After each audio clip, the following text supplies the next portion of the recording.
Қайырлы күн, қалыңыз қалай? Маған жазылғаныңыз үшін бүгін мен сізге құны 30 000 теңге тұратын сату сабағын беремін. Сабақты не үшін соңына дейін қарап, прям конспектлеп алу керексіз. Себебі запускта болсын, бизнеста болсын, ең маңызды нәрсе бұл сату. Лидті ақшаға айналдыру, чекке айналдыру. Сата алмайтын болсаңыз, бүкіл еңбегіңіз зая кетеді. Клиент келіп тұр, сөйлесе алмайтын болсаң, сата алмайтын болсаң, жасаған контентіңде, алған менторлығыңда, наставничествоңда, білмеймін, бүкіл продуктыңда, таргетке құйған ақшаңда барлығы күйіп кетеді. Сондықтан да бұл сабақ сіздің өміріңізде ең маңызды сабақтардың бірі екеніне прям гарантия беремін. Сол үшін де прям дәптер арнап қазір конспектлеп алыңыз. Енді бірінші мен сізбен танысып алайын. Есімім Жанерке Ортай, мамандық бойынша журналистпін. 6 жыл осы маркетинг саласында жүрмін, маркетолог ментормын, қымбатқа сату бойынша экспертпін. Енді сізге сату, қымбатқа сату бойынша білім беретіндей мен қандай проекттер жасадым, қандай жұмыстар жасадым, бір таныстырып өтейін. Жалпы сату саласын 25 000 теңгелік перепродажа курсынан бастағанмын, 2 миллиондық менторлыққа дейін сатқанмын.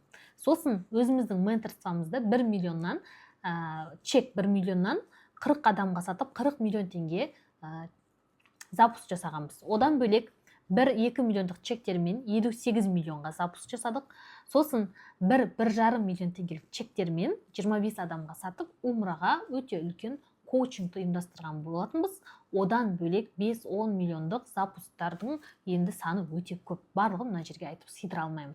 Жалпы қымбатқа сату бойынша, оның психологиясы бойынша, оның қорқыныштарды жеңу бойынша, клиенттің тілін табу бойынша эксперт екенімді сізге көрсетіп кетейін.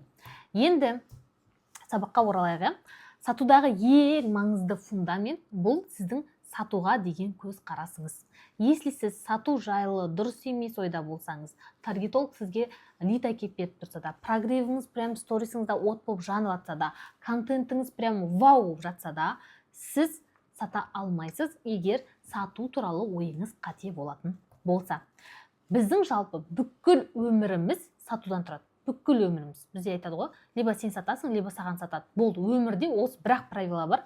Либо сен сатасың, либо саған сатады. Например, сіз тамақ ішкіңіз келеді, кешке тамақ істеу керек, соның продуктысын алу үшін магазинге барасыз. Сізге шетелге шығу керек, либо жаздық киім алу керек, сіз қайда барасыз? Киім магазиніне барасыз. Сізге біреудің туған күніне сыйлық алу керек, мамаңызға, папаңызға подарок алу керек. Не істейсіз? Сіз тағы да магазинге барасыз. Жалпы өмірде всегда сіздің қалтаңыздан ақша шығады, басқа біреулердің қалтасына ақша түсіп жатыр, иә? Былай айтқанда, басқа біреуді байытып жатырмыз, иә? Сату, мен сатудың ішінде жүрген жоқпын дейсін болсаңыз да, мен сізге бүгін бір шындықты айтайын. Сіздің таңертең оянғаныңыздан кешке дейінгі процестің барлығы сату болып табылады. Енді ақшамен төленген жердің бәрі сату. Если сіз таксиге отырасыз ба, таксидің қызметін қолдандыңыз, ақшасын төлейсіз. Интернетке ай сайын ақша төлеп жатырсыз ба, төлеп жатырсыз. Оның барлығында сату процесі жүріп жатыр. Даже Билайнға сіз төлемей қоятын болсаңыз, сізге бір айдан кейін хабарласады, сіз осы ай қолданбапсыз, мен сізге скидка жасайын деп едім, осы айда сіз 50% жеңілдікпен қосыла аласыз деген сияқты, по-любому ол жерде сату процесі жүреді. Сіз не тұтынасыз, сол нәрсені сатып алған кезде сату процесі жүріп тұр деген сөз.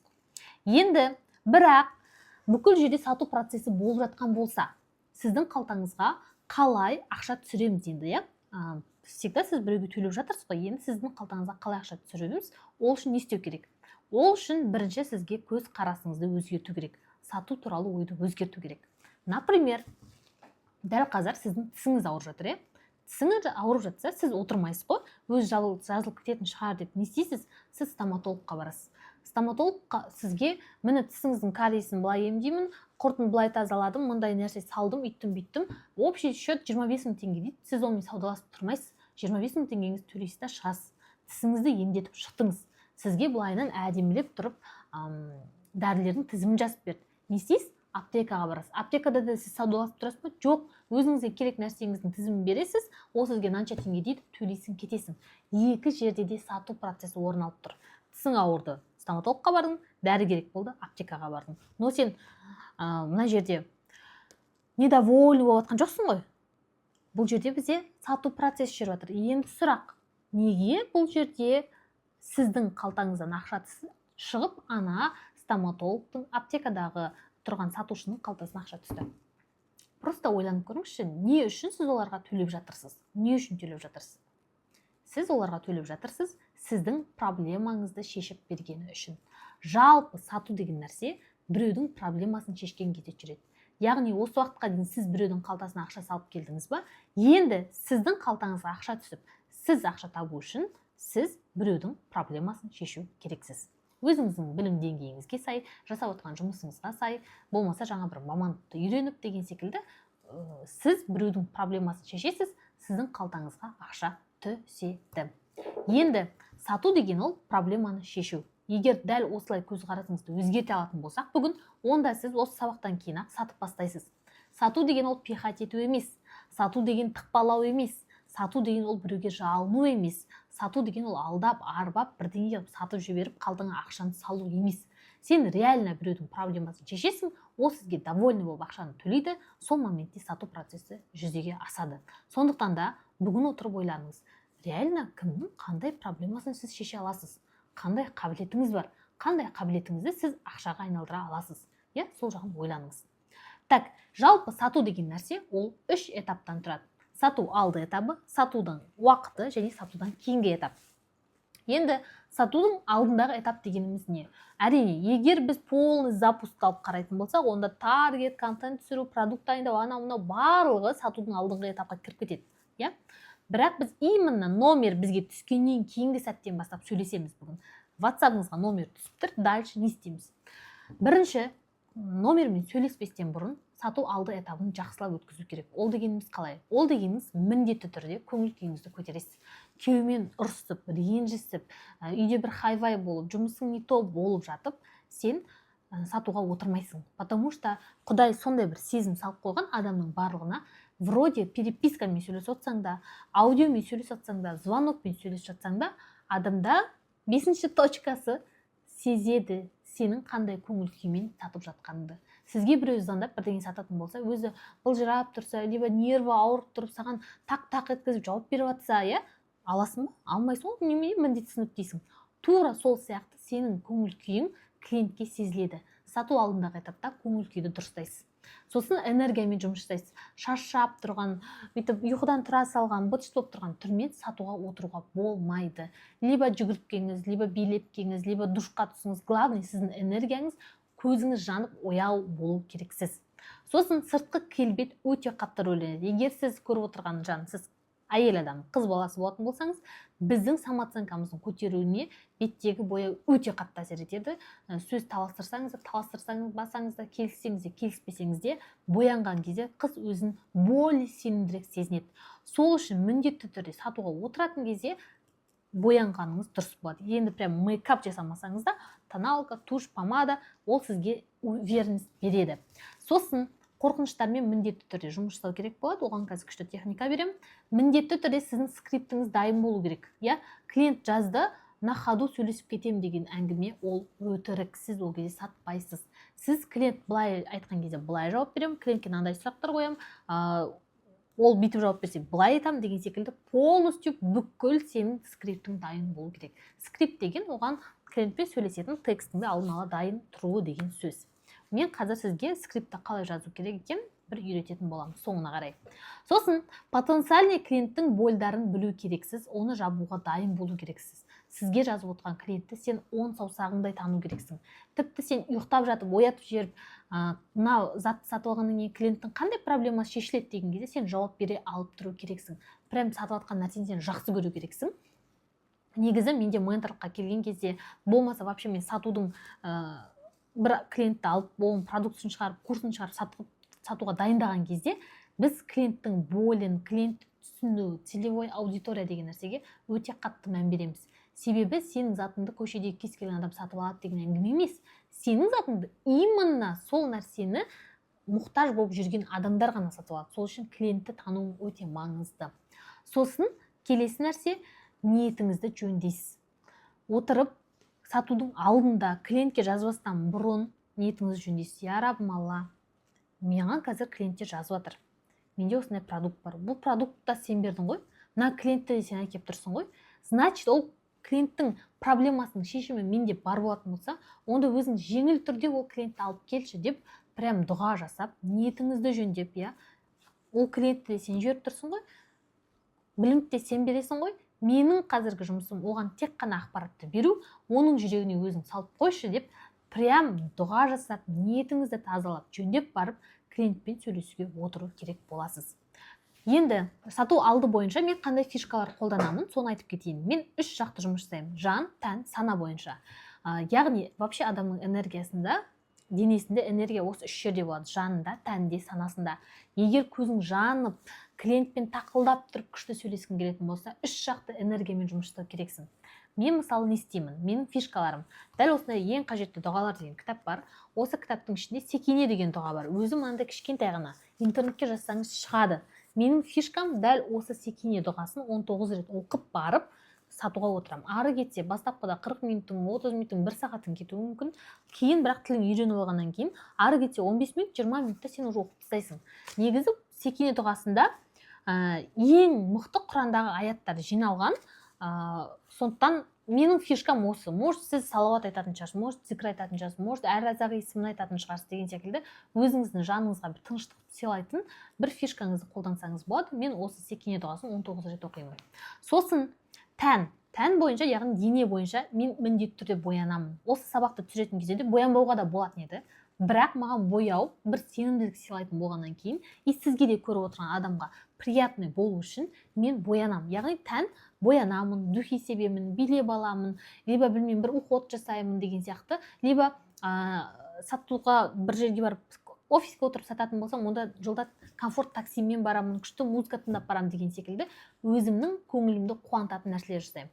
Сосын сана бойынша мен ля деген техника жасаймын, яғни сана деген ол ми. Мидағы қорқыныштар ғана негізі сатуға ұстап қалады. Сол үшін мен бүгін сіздерге ля деген техниканы бөлісетін боламын. Енді қорқыныштарыңызды жеңу үшін ля техникасын жасайтын боламыз. Ля техникасы вообще қалай жасалынады? Бұл қайдан шыққан техника? Жалпы мұсылмандар калима айтып мұсылман боламыз, ля илаха илаллах Мұхаммадан Расулаллах деп. Дәл осы ля илаха илаллах деген жер Аллахтан басқа тәңір жоқ деген сөз. Енді ля деген сөз арабтарда жоқ деген мағынаны білдіреді. Яғни біздің қорқынышымыздың барлығына жоқ деп шығу керек боламыз. Ол қалай? Дәптеріңізді аласыз. Дәптердің мына жағына полностью қорқынышыңызды жазып шығасыз. Мені сатып алмаса ше, бөліп төлеу одобрение бермесе ше, риза болмаса ше, содан кейін ақшамды қайтар десе ше, үйтсе ше, бүйтсе ше деген ойыңыздағы сатуға байланысты бүкіл қорқынышты жазып шығасыз. Сөйтесіз дағыны екінші жағына жазасыз. Мысалы, мені сатып алмаса ше, ля илаха илаллах, Аллахым, дәл қазір мен өзімнің осы қорқынышыма сеніп тұрмын. Аллахым, бірақ сен сондай раззақсың ғой, сен сондай риза клиент алып келе аласың ғой, даже риза болғаннан маған сыйлық жасап кете алатын клиентті алып келе аласың ғой, мен саған сенемін деп, мына жағына каждыйына дәл осылай жазасыз. Енді жазу үшін сәжде кезетті ашасыз. Аллахтың 99 есімі тұр, соны полностью зерттеп шығасыз. Қай қорқынышыңызға қай есім жауап бере алады? Риза болмай кетші ше ма? Әл-Уаххаб, Аллахым, сен сондай сый берушісің ғой, ол клиентті риза қылып, еще ол маған сый бере алатындай қылып жасай аласың ғой, мен саған сенемін деп, каждый қорқынышыңыздың мына жағына дәл осылай Аллахтың есімімен ответка жазып шығатын боласыз. Енді бұл не үшін жасалынады? Жалпы бұл жауапкершілік пен нәтиже сенің қолыңда емес екенін көрсетеді, сезімдеріңді иесіне жеткізу керек боласың. Түсіндіре алдым ғой, кеттік. Келесі, енді сату алды дайындалдың, ля техникасын жасадың, дұғаларыңды оқыдың, жүгірдің, биледің, бояндың, бәрі жақсы, музыка тыңдадың, көңіл күйін көтердің. Енді не істейміз? Сату уақытына отырамыз. Яғни, бірінші фокусыңызды реттейсіз. Сату уақыты кезінде, запуск болып жатқанда, таргеттен лидтер келіп жатқан кезде фокусты реттеу керек. Лишний нәрсенің бәрін алып тастау керек. Киноға бару, қонаққа бару, қонақ шақыру, ойда жақта бір шоппингқа кетіп қалу деген сияқты планда жоқ еді, бірақ қаланың сыртына барып демалу деген нәрсенің бәрін алып тастау керек. Фокустың барлығы чисто сатуда тұру керек. Клиент саған жазған моментте сен сразу ответ беру керексің. Сен клиент, если сені күтіп қалатын болса, ол суиды. Суып қалған клиент ойлап қалма, ол таргеттен сенің рекламаңды көрді ма, дәл сол моментте ол сен сияқты 5-6 клиенттің WhatsApp-ына жазып қояды. сөйтеді да кімнен ответ келеді, кімнен жақсы ұсыныс келеді, кімнің бағасы жақсы, кіммен мен қалай сөйлеседі деп саралап отыратын сен сияқты адам. Өзің де тура солай жасайсың ғой. Бір нәрсені сатып алатын кезде 5-6 жерден іздейсің. Тура сол сияқты саған жазды ма, бірден ответ бермейсің ба, ол күтіп қала ма, 1 күн, 2 күн, 3 сағат, 4 сағат, уже ол сені неактивный деп есептей береді. Сенуге болмайды деп есептей береді оның миы. Сондықтан да сенің фокусың сатуда болу керек. Жазды ма, сразу ответ беріп отыру үшін. Сосын скриптен ауытқымаймыз. Клиент саған жазды ма, бағасы қанша десе, тарс еткізіп бағасын айта салдың ба, уже сатылым болмайды. Ондай өте сирек кездеседі. Если сенің контентің мощно тұр, сенде сайттар тұр, сенде прогревтің бәрі күшті, актуальныңның бәрі күшті, кішкене абыройың бар, елдің алдында жүрген адам болсаң, онда, пожалуйста, бағасы қанша дегенде бағасын айтасың, ол сатып алатын. Ол сенің фанатың болып жүрген адам болса сатып алады. Ал егер таргеттен сені танымайтын аудитория келіп, бағасы қанша десе, сен тарс еткізіп бағасын айтатын болсаң, онда ол сатып алмайды. Сол үшін де скриптен ауытқымаймыз.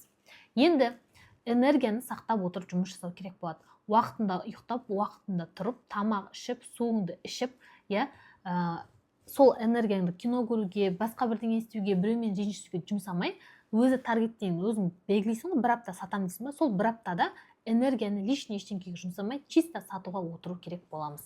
Енді сатудан кейін клиент сенен сатып алды дейік. Не істейміз? Клиент сатып алғаннан кейін міндетті түрде клиентті құттықтау керек. Жалпы сатудағы ең маңызды фишканың бірі ол внимание бөлу адамға.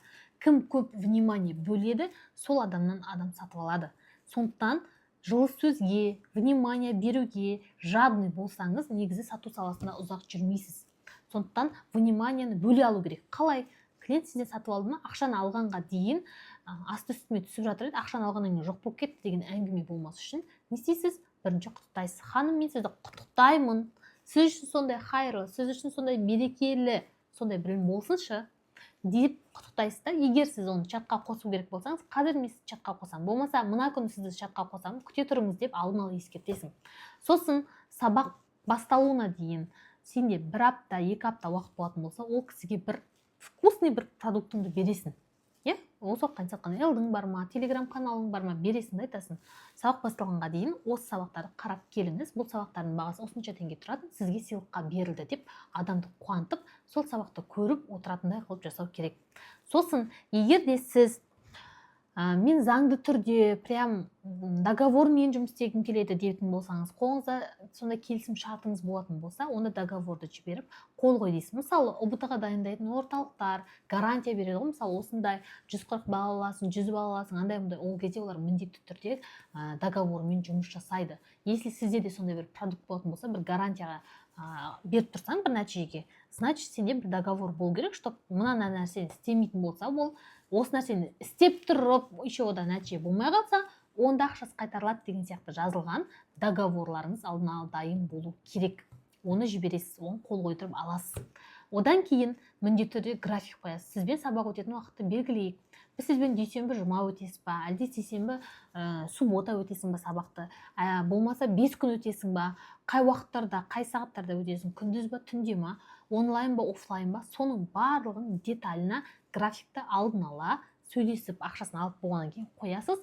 Ол адам ақша төлегеннен кейін прям энтузиазммен осы сабақты оқуға дайындалып жүру керек болады. Так, енді жалпы түсінікті ғой, сатудан дейінгі, сату уақытындағы, сатудан кейінгі этап. Енді біз сізбен суық клиентпен сөйлесуге техника беретін боламын. 7 қадамды беремін.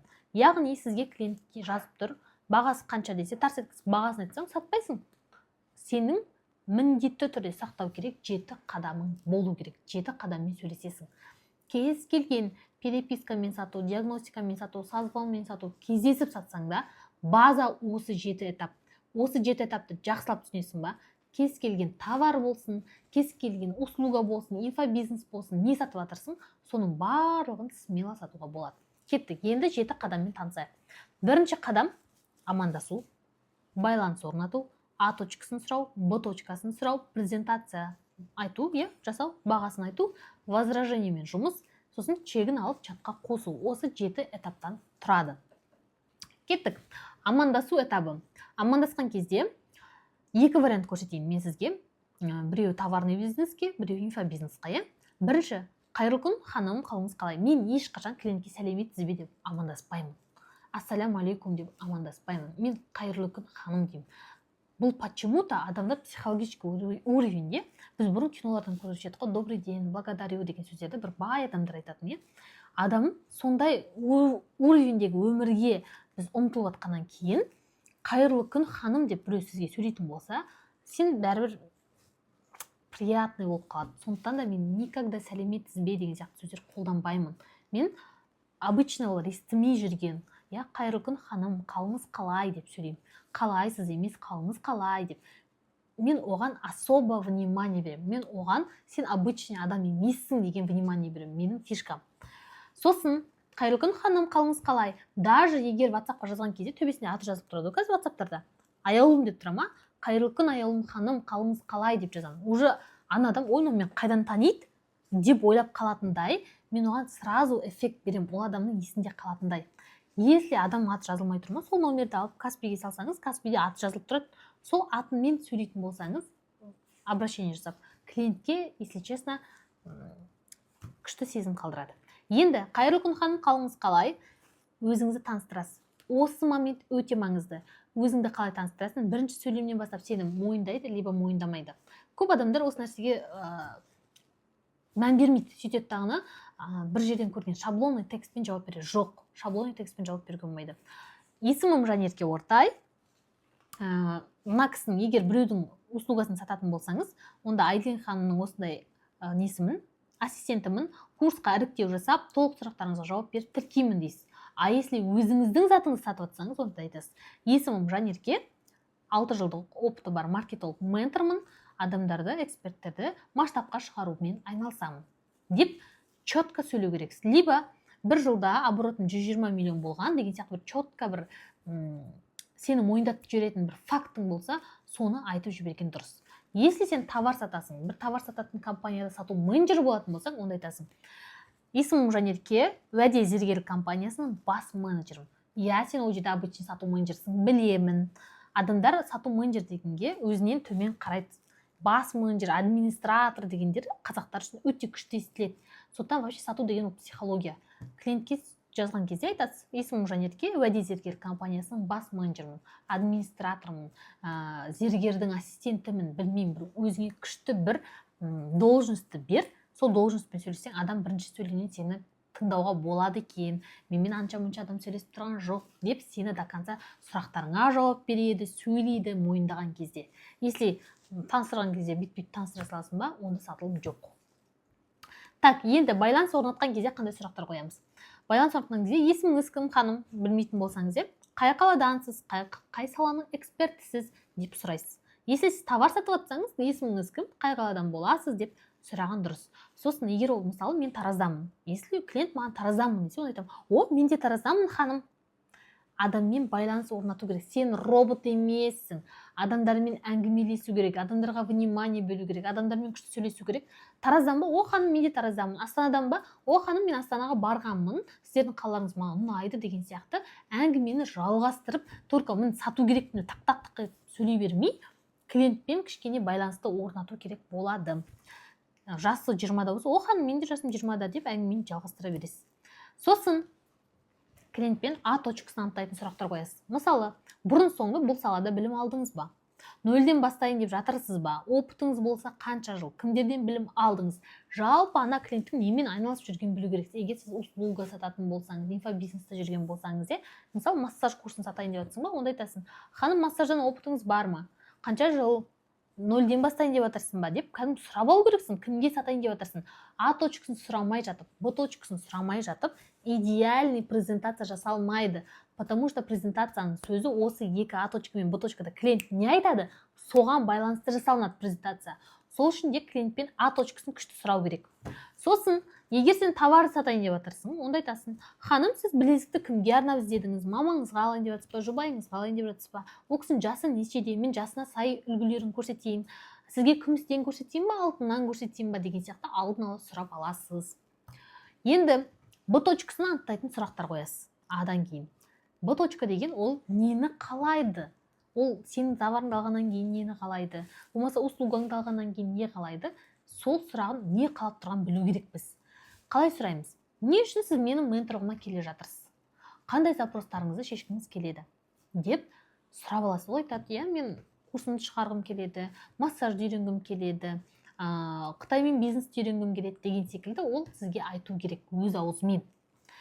Егер де товар сататын болсаңыз айтасыз, қай күнге дейін жеткізіп берейін, үлгереміз бе оған дейін жеткізіп үлгермейміз бе білу үшін маған датасын айтсаңыз. Сосын сізге доставканың қай түрі ыңғайлы, иә, таксимен жіберейік па, қазпочтамен жіберейік па, SDT-пен жіберейік па, қайсымен жіберейік, чтобы сізге уақытында жететіндей мен сізге қазір есептеп беремін деген секілді сұрап аласыз. Срочный заказ болса ертеңге, онда үлгермейтін болсаң үлгермеймін деп айтасыз. Дайын тұрғанын көрсетейін дейсіз. Үлгеретін болсаңыз, онда на заказ жасатыңыз, былай оның артықшылығы бар деген секілді презентация кезде сөйлейтін сөзің А точка мен Б точканы дұрыс сұраған кезде пайда болады. Енді одан кейін уже, конечно, презентация жасаймыз. Ол ауадан алынбайды. Презентацияға жаттанды сөздер айтылмайды. Оған бір дайын шаблондар жоқ презентация жасайтын.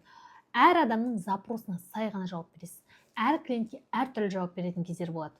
Бір клиент айтады, мен психологияны нөлден бастап үйренгім келеді деп кеп тұрма, сен оған как будто психолог сияқты, енді ханым, дальше сіз бұл жерден техникалар үйренесіз, ары қарай сатуды үйренесің деп айтамайсыз.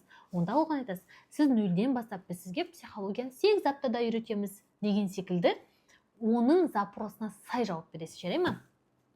Сосын презентация кезінде баға айтылады. Бірінші құндылығын айтасыз, одан кейін бағасын айтасыз, формат, уақыты деген сияқты нәрселерді айту үшін біз гамбургер деген әдіс қолданамыз. Ол қандай әдіс? Бірінші клиент сізден сұрап тұр, иә, бағасы қанша? Енді хорошо ханым, түсіндім, мен сізден осындай Б точкам, осындай запуск жасағым келеді, 5 миллиондық запуск жасағым келеді, Жанетке ханым деп тұрса, онда мен оны айтам. Ханым, презентациям примерно мынандай болады. Бірінші құндылық айтам. Ханым, хорошо, мен сізбен жеке жұмыс жасауға дайынмын, иә. Мен сізбен жеке брендіңізді дамытуға көмектесемін, продуктыңызды жасап беремін. Одан кейін барып сізбен контентіңізге сценарий жазып түсіреміз, сосын сатуды үйретемін, одан кейін алып сатасыз деген сияқты. Бірінші мен не берейін деп жатырмын, сол құндылықты беремін. Одан кейін оның бағасын айтамын. Ханым, менің менторлығымның бағасы 1 миллион теңге тұрады. Бірақ бұл бағаның ішіне кіріп кетеді деп, мен оған бонустар, не ұтады, соның барлығын айтамын. Яғни, бұл бағаның ішіне кіріп кетеді, ханым, сіздің 30 күндік рилсіңіз кіріп кетеді, соның сценарий кіреді. Бір арзан продуктыңызды жасаймыз, бір қымбат продуктыңызды жасаймыз, состояниеңізбен жұмыс жасаймын, запусты от и до мен бақылаймын. Осы жауапкершіліктер менің жауапкершілігіме кіреді. Енді ханым, сіз бұл сумманы төлей аласыз, бөліп төлеумен 24 айға, болмаса наличка төлей аласыз. Қазір бұрын қалдырып қойыңыз, басталғанға дейін толықтыра аласыз. Сізге қалай төлем жасаған ыңғайлы деп аяқтайсыз. Жалпы гамбургер әдісін айтып жатқан кезде, клиентке презентация жасап жатқан кезде, ортасын үзіп жіберуге, клиент бір сұрақ қойды екен деп оған жауап беріп кетуге болмайды. Ары кетсе 2 аудиомен, 3 аудиомен сіз құндылығын, бағасынан кейін тоқтамай, ол бағаға не кіреді, не берейін деп жатсың, қанша уақыт, ұзақтығы, форматы бәрін айтасың. Содан кейін барып сразу, ханым, сізге қалай бұл сумманы төлеген ыңғайлы дейсіз. Негізі бүкіл клиенттің фокусы ол соңғы не айтасың, соған кеп тіреледі. Ми вообще солай жұмыс жасайды. Сенің 1040 сағат айтқан әңгімен қызық емес, соңында не айтасың, сол қызық. Сондықтан ең соңында ханым, сізге қалай төлем жасаған ыңғайлы дейтін болсаңыз, уже ол алайын ба, аласыз ба, алмайсыз ба деп сұрақ қойып тұрған жоқ, сол қалай төлем жасауға ыңғайлы. И ол ойлайды, қалай төлем жасасам болады екен, бөліп төлейін ба, наличка ма деген сияқты ойланып бастайды. Сондықтан да клиентке сөйлеген кезде, презентация кезде ортасын үзуге болмайды. Енді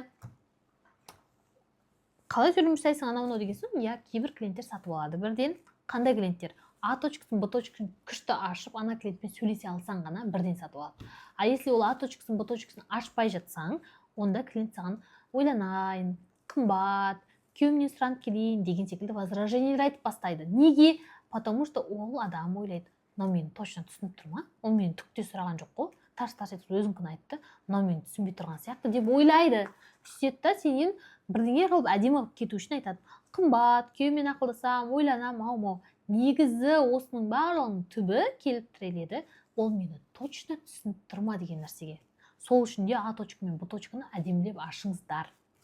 Енді егер қымбат деп жатса, клиент құндылығын түсінбегеннен құндылығын түсіндіресіз. Я ханым, 1 миллион теңге тұрады менің монетарством, потому что мен сенің бір арзан продуктыңды пассивный доход жасауға қойып беремін, и 1 миллион теңгелік наставничествоны жасап, соны 5 адамға сатқанға дейін қасында боламын.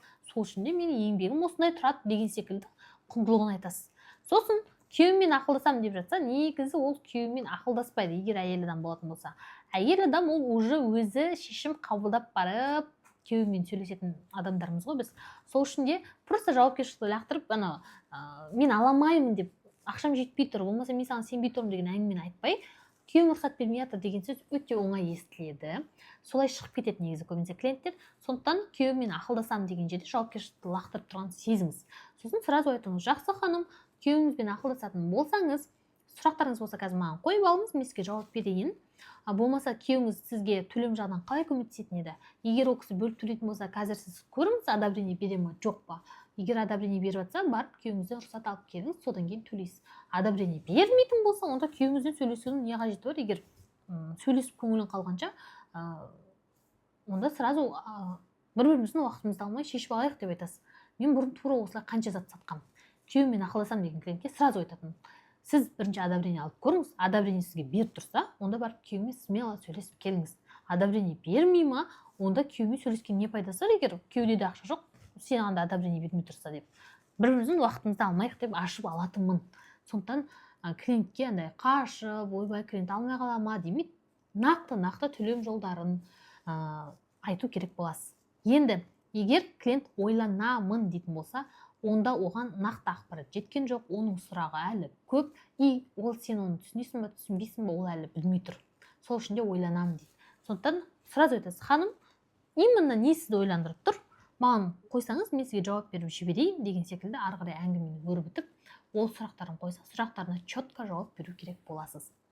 Енді перепискамен сатқан кезде уақытпен, орынмен қысуға болады. Ханым, наставничествоға там 5 орын еді, 2 бос емес, мен сізге қазір бронь қалдырып қойыңыз, сізді тіркеп қояйын, жақында қанша төлей аласыз деген секілді уақытпен, орынмен қыссаңыз болады. Если скидкаңыз, шынымен скидка жасап тұрсын, скидканың уақыты бітейін деп жатса, онда айтасыз, 24 сағатқа акция жариялаған едім, уақыт бітіп жатыр, сондықтан да ханым, қазір 12-ге дейін төлем жасасаңыз, онда бағасы былай, 12-ден кейін жасасаңыз, бағасы былай деп четко көрсетіп бересіз.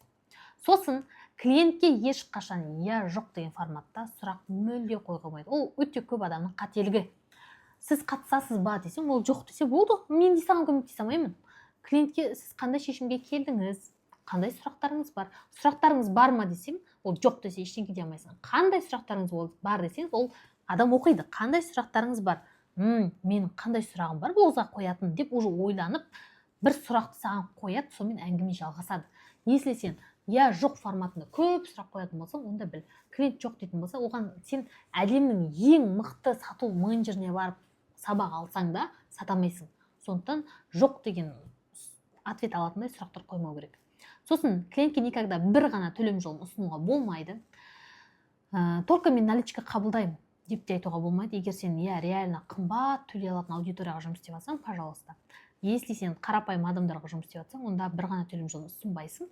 Наличка төлеуге болады, болмаса бөліп төлеуге болады, 12 ай бар, 24 ай бар, пайызсыз деген секілді варианттар ұсынасың. Даже бөліп төлегің келеді десе, қай банкпен, Каспиймен, Халықпен, Сбербанкпен, қайсы сізге ыңғайлы деп варианттар ұсыну керек. Сосын 24 сағаттан кешігіп жауап беруге болмайды. Кешіккен жағдайда ажиотаж болып жатқандай текстпен шыққан жөн болады. Бұл менің фишкам. Мен қалай жасаймын? Егер мен 24 сағат жауап бере алмай қалдым, мен ауырдым, бірдеңе болды, еріндім, болмаса настроение болмады, жауап бермедім. Ондай кезде не істеймін? Ханым, өте көп адамдар жазған еді деп мен скриндап жүремін. Реально 50 адам жазып тұр ма? Айтам, 50 адам жазған еді, каждый мен сөйлесемін деп сізге енді ғана уақыт бөліп жатырмын. Ханым, маған сұрақтарыма жауап беріп кетсеңіз, деп мен аточкасын сұрақтарын қойып бастай беремін. Сондықтан негізі кешіксеңіз ажиотаж жасапты біліңіз. Ажиотаж жасай алмайсыз ба? Онда 24 сағат күттірмей клиентті сразу жауап беріңіз.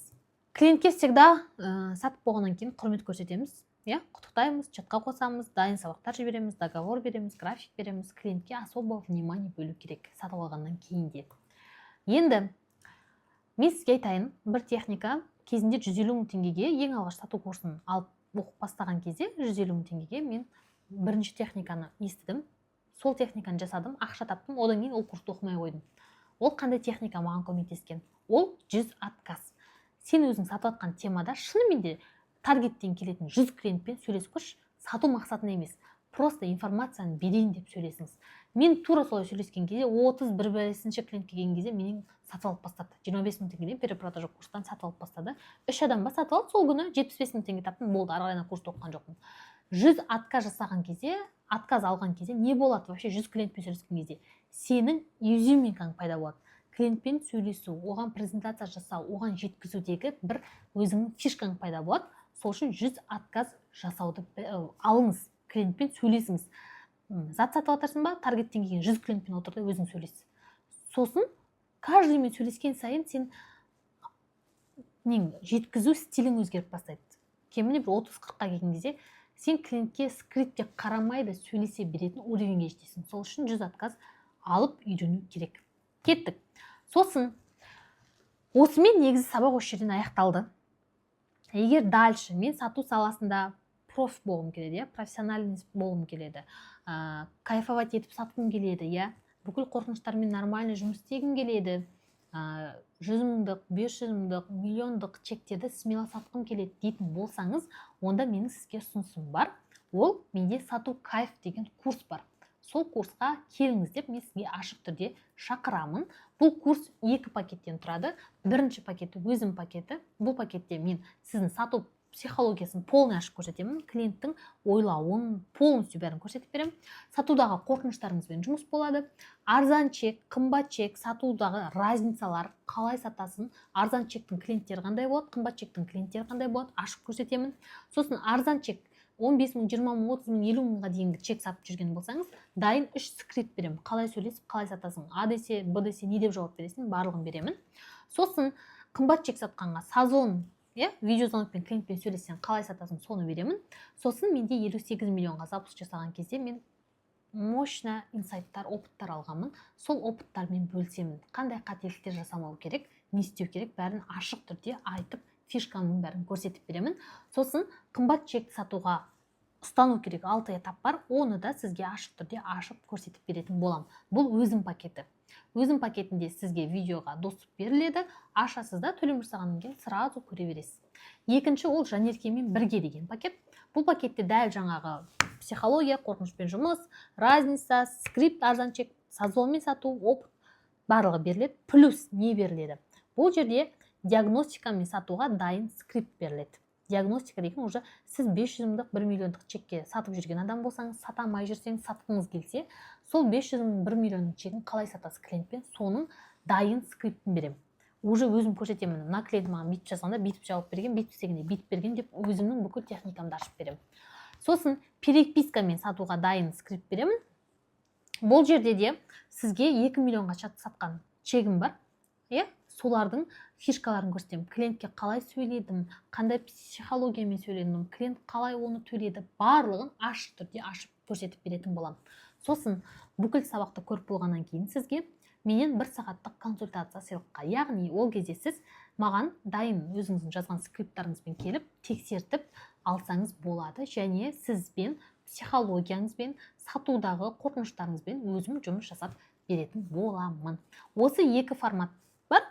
Өзім пакетінің форматы онлайн, дайын сабақ, төлем жасаған соң бірден доступыңызды беремін. 2 ай доступ болады, 2 ай айналдырып көре аласыз. Оқып болған соң маған тест тапсырасыз, оқып болдым жазасыз. Мен сізге тест жіберемін. Тест тапсырған соң барып сертификатыңызды жіберемін. Ал егер менімен көзбе-көз отырып жұмыс жасағым келетін болсаңыз, өзім пакетінің бағасы 50 мың теңге, менімен бірге пакеті 100 мың теңге. Бұл жерде қандай шарт қоямын? Бірінші сабақтың бәрін көріп кетесің. Сосын менімен 1 сағаттық консультация уақытын белгілейміз. Консультацияға видеозвонокпен шығамыз. Сосын сатудағы қорқыныштарыңызға психологиялық разбор жасаймын, және өзіңіз сатып жатқан өніміңізге скриптіңізді дұрыстауға, жазуға, қатесін жөндеуге көмектесетін боламын. Жалпы бұл курстан соң сата алмаймын деген уровеньнен кетіп, сату кайф деген уровеньге жетесіз. Кез келген эксперттің барып продуктын сатып бере аласыз. Болмаса өзіңнің кез келген наставничествоң болсын, 300 мыңдық курсың болсын, 15 мың теңгелік телеграм каналың болсын, бәрін сата алатын уровеньде ала қаласа шығасыз. Қолыңызға дайын шаблондар береді, соны аласыз да кез келген салаға өзгертіп сөзін қолдана бересіз. Сосын сатудағы қорқыныштарыңызды жеңесіз, миллиондарға смело сату қабілетін, клиенттен қашпайтын емес, клиентпен от души сөйлесетін сату маманына айналатын боласыз. Енді төлем жасау үшін маған парақшамдағы, инстаграмдағы сілтемеге өтіңіз сайтқа. Болмаса маған өзімнің жеке номерім, өзім жауап беремін. 77-214-54-24 номеріне жазатын болсаңыз, WhatsApp-тан төлеміңізді қабылдап алып, доступты өзім беретін боламын. Осымен біздің сабағымыз аяқталды. Шешім қабылдап, осознанно келіңіз. Сатуды білетін болсаңыз, кез келген компанияға сату менеджер болып жұмысқа тұрып, 500 мыңнан больше көп таба аласыз. Егер инфобизнесте жүрген адам болсаңыз, айына 2-3 миллион теңге смело сатумен шығаруға болады. Болды. Сәттілік. Мен сізді WhatsApp-та, болмаса Инстаграмдағы сілтемеде күтемін.